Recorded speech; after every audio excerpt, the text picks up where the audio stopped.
Hello, my name is Kim Duk-chan. My student ID for LTU is 225866550. This is my project called Cloud Web, built using Next.js and React for my assignment.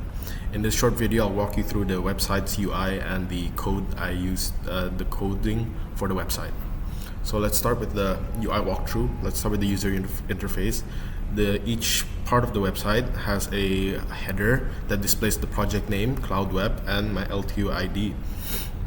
And alongside that, there is a hamburger menu that expands once clicked, that navigates to a different page. Let's do about.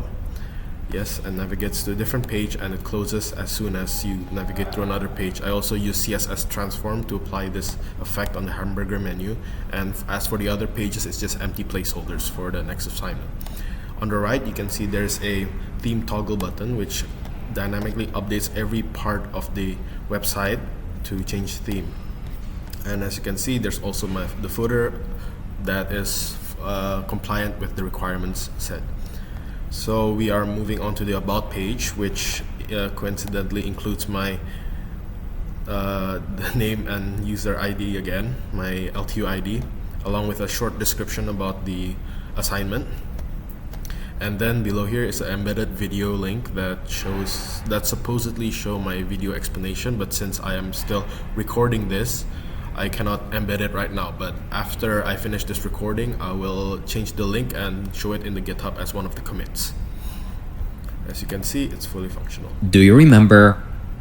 Okay, so now let's move to the main part of this project, which is the home page. So the main part of the project is the home page, which locates the tab generator.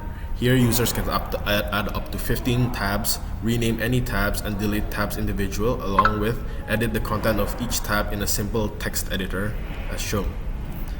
All of these actions will be saved in local storage, which means that even if the page is refreshed, everything stays the same. So let's put an example. Let's do tab 1 and tab 2. The contents for tab 1, let's say it's hello world. And for tab 2 is goodbye world. Let's rename the tabs to step 1 and step 2. So here, even if I refresh the website, it still saves everything. Okay, and for the below the editor, this is the application generates a complete self-contained HTML plus JS file as per the requirements with inline styling. This output updates in real time whenever a change is made, and whether that's adding, deleting, renaming, or editing a tab content. So let's do an example. Let's say here is hello world. Let me change let's see the live replay. Hello world, I'll add another, this is Reagan. See, it changes.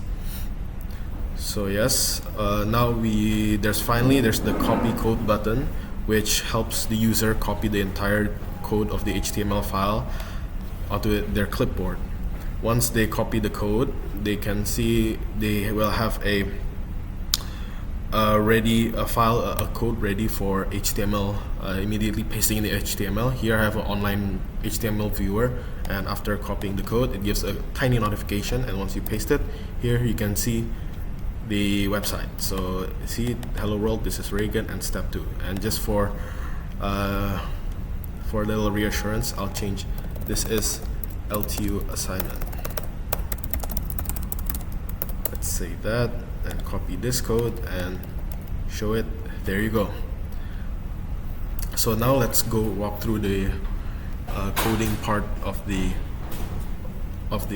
project. Let's go through the code implementation, focusing on the most important parts. In the layout.tsx file, as you can see, I define the main structure of the website, including the header, the footer, and the navigation. These are imported from the components folder, as you can see from here, the components folder, which has like the header, and pretty much the header component manages the hamburger menu state and the theme toggle buttons. It also uses React's use state to control the menu visibility and dynamically switch the theme by changing the data theme attributes in the HTML tag. So for instance, if I in the color and background, you can see it's a dynamic handle so that it adapts to the new theme changes, along with a transition to make it a better user interface.